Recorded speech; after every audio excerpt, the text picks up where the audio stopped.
This is the Business Storytelling Show with Christoph Trapp. Name a top 20 storytelling podcast and a top 5% podcast globally. Christoph chats with thought leaders and experts to share tips and tricks that can help you tell your company's stories better to drive business results. Available wherever you listen to podcasts, live streamed on major social media channels, and part of the DB&A television network. Available on most U.S. television sets and streaming on Roku and Amazon Fire. Here's Christoph with today's episode. Let's go. Let's go, business storytellers. How's everyone doing? Today we want to talk some more about the Web3 world. And you know what? My Halloween costume, in case you were wondering, was a content marketer in the metaverse. Legs not included. Haha. Because, you know, people in the metaverse don't have legs. Crazy. Seriously. But Web3, the one thing that I still can't wrap my head around as a content creator and a content strategist is, what do I have to do differently when it comes to Web3? And, you know, we've talked with Brian Piper. We've had some other guests here and there where we talked about it, but I really want to dive into that topic today with Leslie Motta. She's an expert on the topic. She creates content, and she is certainly sharing her stories out there about Web3 and other areas. So let's get on the show here. Leslie, good to see you. Hi. It's harder than it sounds, right? To hit that camera with a fist bump. My friends, if you're still not watching our podcast on Spotify where we have video, go over there. You can see our smiling faces when we fist bump to get every show started. Leslie, so tell me about your interest in Web3. Certainly I have interest in it, but I am still early in my discovery phase when it comes to how do I tie that into my strategy. So kind of fill us in. Why is that of so much interest to you? I had a lot of interest in the Web3 arena because of what it stands for, what artists are able to do. And with Web3, it's more of a decentralized space.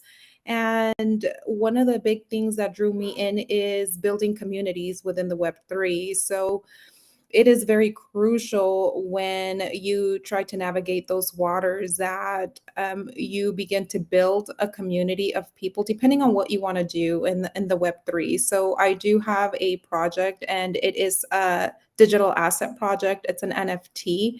And what captivated me from that is that you are able to own your own IP rights with the digital assets. And you are able to give back to the community, and each digital asset that you put out there, it's its own one of a kind, and it has metadata that is just particular to that one asset, and there is no other one that's alike. And it just kind of fascinated me, the technology behind it, what you're able to do, what you're able to accomplish, and just having the right mindset of building, a business, but understanding the concept of what it goes to build in the Web3. And when I first got in, it took me a while to start creating content and building the platform that I have built. I went and my primary source of getting into the Web3 was Twitter. Within Twitter, I started joining spaces. I just started learning from different like-minded individuals, went from space to space, kind of learning what everybody was doing. And one of the big things that stands out when you are depending on what you're trying to do within the Web3 community, is really, really building a community and a platform and telling your story of what you're trying to build and why, and the meaning behind the story. That way people relate with it.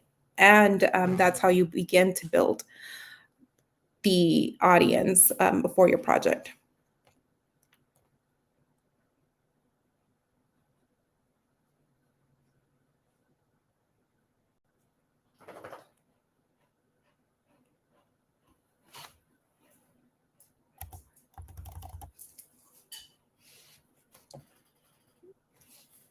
I can't hear you, Christoph. We're really not winning today on technology here. I can hear you now. I know. I'm going to give it a second here. I'm just going to cut that out later. We're totally flying old school today. Julia Johnson, thank you so much for commenting here. And you're rocking it, Leslie. Totally agree. She really is rocking it, talking about Web3. And you know, where Julia came from is we're using the Restream paired functionality where you can stream to multiple profiles. I streamed to 17 profiles the other day in the same live stream. So a fantastic way to get people involved. Now, the one question, Leslie, I really appreciate that overview, but when you talk about community, are we talking about community as in like the Web3 community, like people who care about Web3, or is it like you build an existing community of people you want to connect with or whatever it might be in a Web3 environment? It's primarily consists of people that are already in the Web3 arena. So it is very, very important that when you do come in, you solidify your stance within the community, because and I'm going to give examples. So there have been big brands that come into the Web3 arena, and they do have a huge following without the Web3 arena. And what ends up happening, they come in, they launch projects, the projects don't sell out, or, for whatever reason. And sometimes the mentality is because they are somebody that's known, somebody that's famous, a big company, they are going to sell out. And it doesn't, because there's a distrust within the Web3 community because they don't know the founders of the project or they don't know the people. So when I built the community, it was a lot of people within the Web3. It's almost kind of like you have to, people have to know you, get to know you, what you stand for. And then once you get into the community of the Web3, then you start building your community outside of the Web3. People that know you, that have known you for years, what they'll start doing is reaching out, how can I get in? And then try to bring them on board and see, how this space will work in the long term. It's very interesting to me. And, that's a great explanation. When Brian Piper was on the show, he did a very nice job explaining the digital assets piece, right? So basically, the way I think of it today is if I give you $1, whether I give you this dollar or that dollar, it doesn't make any difference, right? Like they're interchangeably. But when you have digital assets, that's not the case. That's different. But why should creators consider doing that? I mean, what kind of creators? Should it be corporate content marketers? Is it individual creators? Who should care about that kind of model of creating digital assets?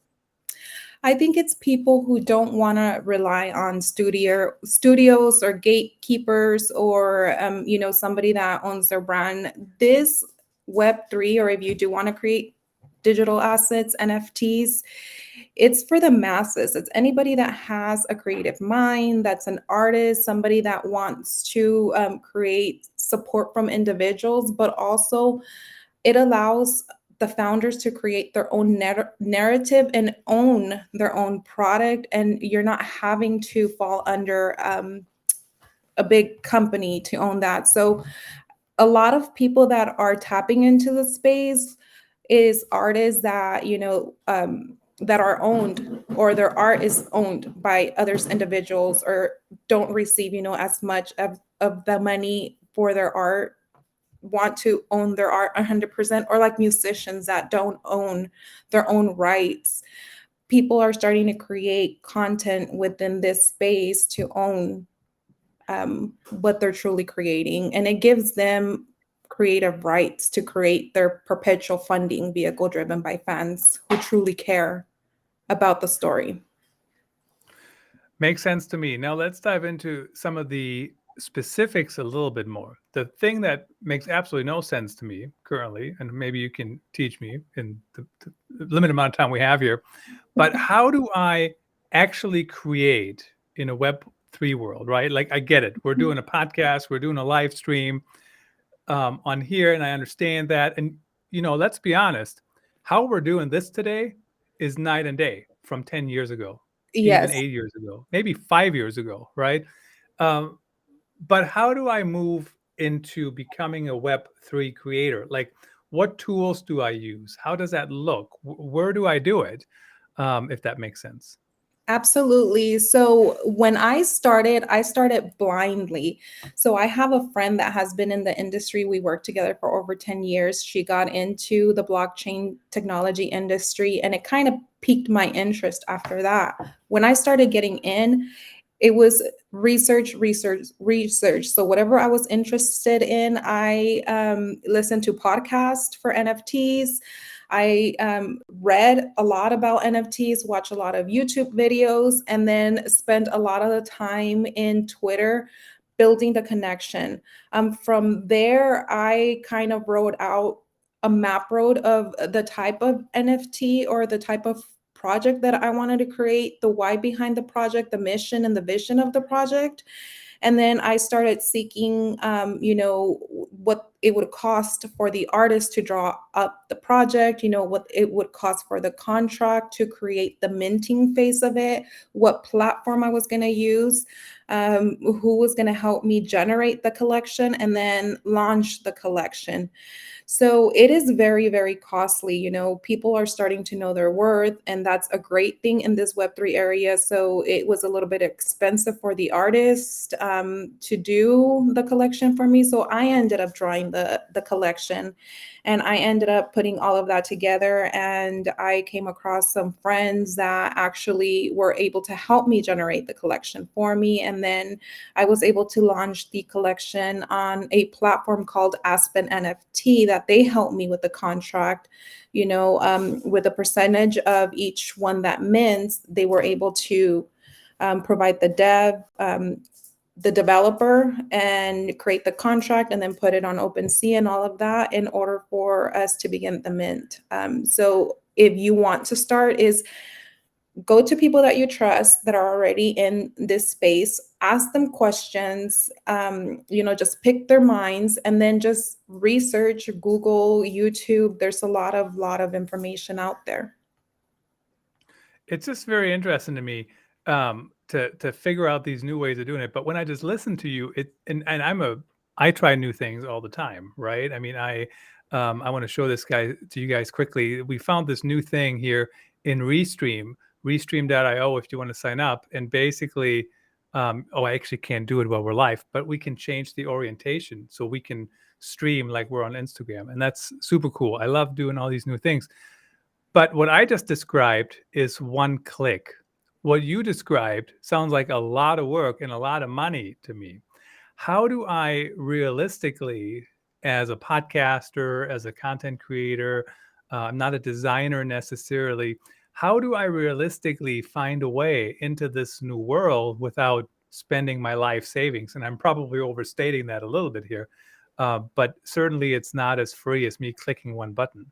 No, and I did not go and spend my life savings creating the collection. So, there are people that come in and that will draw something. There are platforms out there that will generate a collection for you. So if you're interested in dropping something small, it may or may not sell out. You also have one-of-one artists that will either take a picture of something, draw something, and upload it one by one. And then when it sells out, they repeat the business of it.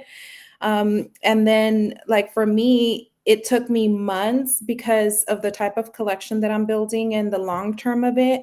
And I had been putting money aside to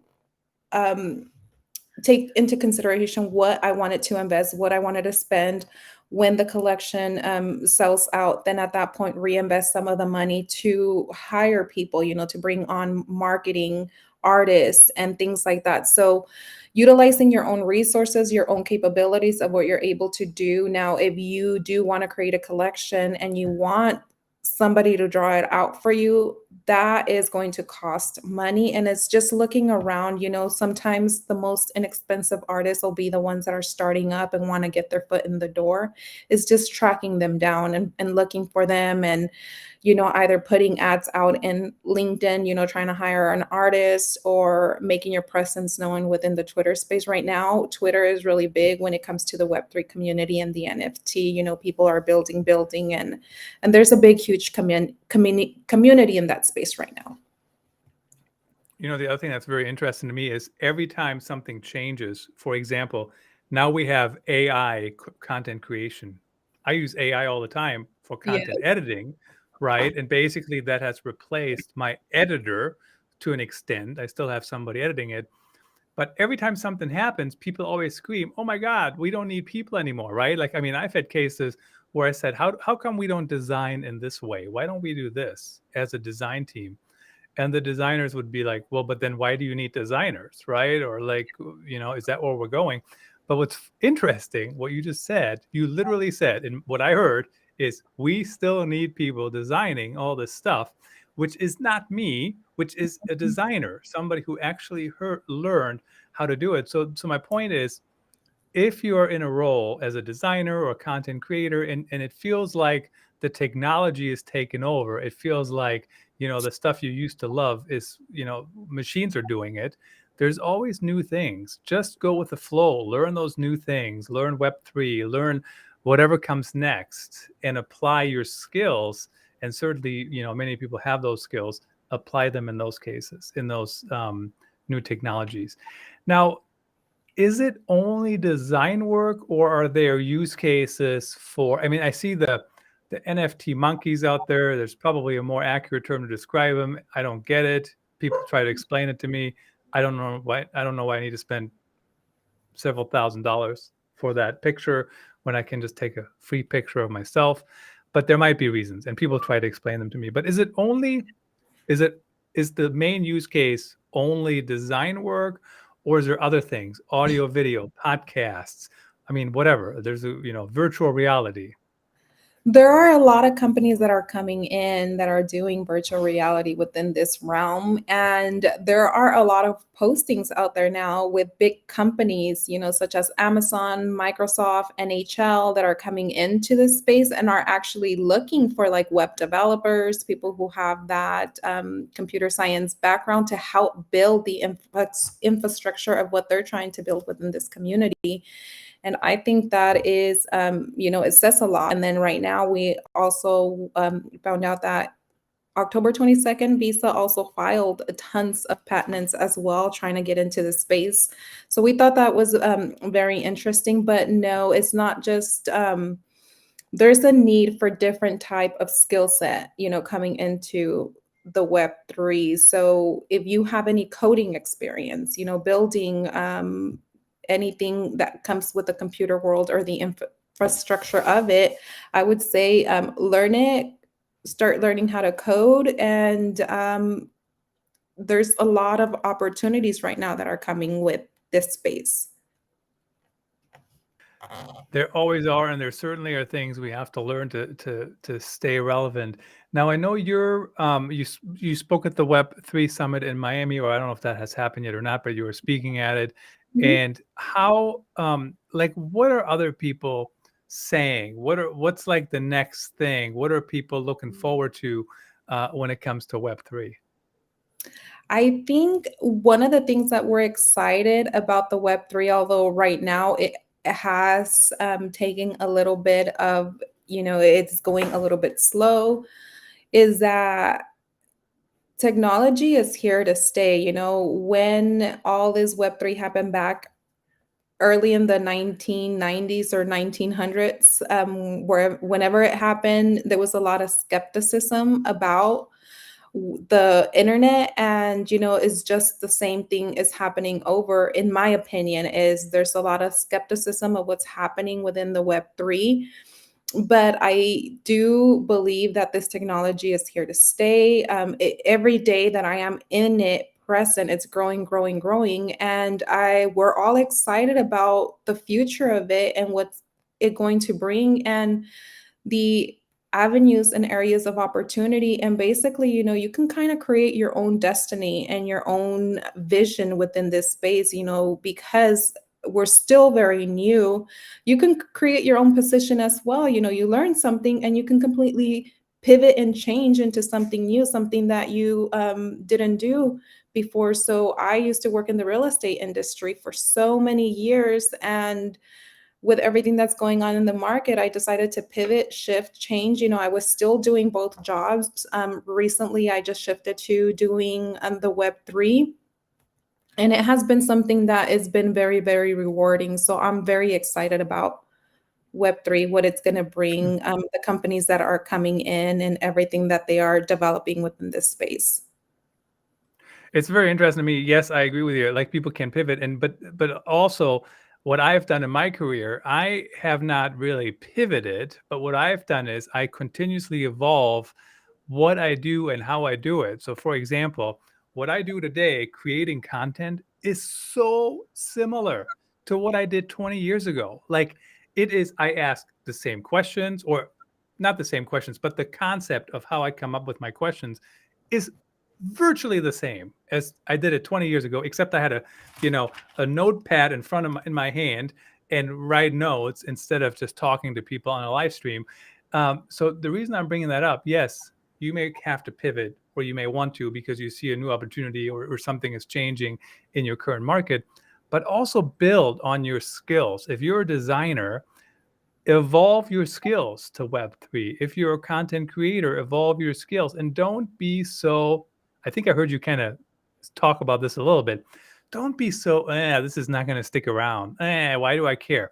Why do you care? Because people use this stuff. Do I really truly need? Will I not survive if I don't wear an Oculus headset to watch Netflix? I will survive, but I'm a content creator, right? At some point, I need to know some of those skills related to those different things. Do you see, maybe Leslie, tell me if I overstated that. I may have overstated that just a little bit, but do you see that a lot, that people go, why do I care? Whatever, it's going away. I mean, people said that about social media. People said that about online payments, and I couldn't imagine writing a check today. We still see it a lot, yes, especially within my circle, especially within my husband. I mean, he doesn't understand what I'm doing, what I'm creating. It's like, anytime I talk about NFTs, I doesn't want to hear it, doesn't want to get into it. And he does invest. So I still find it very interesting, him working in the computer world, in that type of world, how this still does not pique his interest. But I'm not alone with that. I have a lot of friends that have spouses, or their loved ones, and they're still like, what the heck are you guys doing? To a lot of people, this kind of seems or looks like it's a little bit comical, and it's just not stable enough to provide means. But a lot of people have been making it in the industry, have been able to sustain themselves financially. Is just the hustle. You have to really hustle for it, just like anything. You're starting a new job, and you have to learn new things, new techniques, skill sets, and you have to hustle, to continue to work there and get that promotion. It's just, same difference, but in a different environment. And I still get people saying that today about my job. We don't really know what you do, and it still works. And what I do is not even that new of a thing anymore, quite frankly. So when it comes to revenue and making money and all these different things, we actually had Eric Van Kerkhove on the show, and he is a print guy. He owns a print shop, and we talked about direct mail. And Eric, of course, wants people to do direct mail. And I see value in direct mail when it makes sense. And he said, but don't put all your eggs in one basket. Do direct mail when it makes sense here. If that doesn't work, do this, maybe do them all, try different things. I mean, same concept here, right? Don't put all your eggs in the Web3 basket, perhaps. I mean, you're still interacting on Twitter, which is not Web3, right? You're still in other more traditional places as well. Yes, absolutely. I think too, one of the special things about being in the Web3 as well is that you also have access to people that you never thought you had access to. There's a lot of big influential people here that are very interested in this platform, whether it is NFL football players, NBA, and the Major Baseball League. And there's a lot of artists and famous artists as well. And sometimes, when they are releasing certain collections and you tap into the collections, they give you the opportunity, to co-create with them, and they give you access to certain things that you would have never thought you have access to. So if you're interested, I mean, it's a beautiful thing. Just reach out to people that you know and can help. And eventually, some are the lucky ones that are able to come in and buy something and make money overnight. But depending on what you want to build, it's just when you're starting a business, it takes time to build and start seeing that financial gain. It certainly always does. There's no overnight successes. Leslie, I really appreciate you joining me today, sharing your insights. Tell us, as a final note here, how do people connect with you and who should reach out to you? People can connect with me. I am primarily on Twitter. So if you do reach out to me, it's at Leslie M0TTA.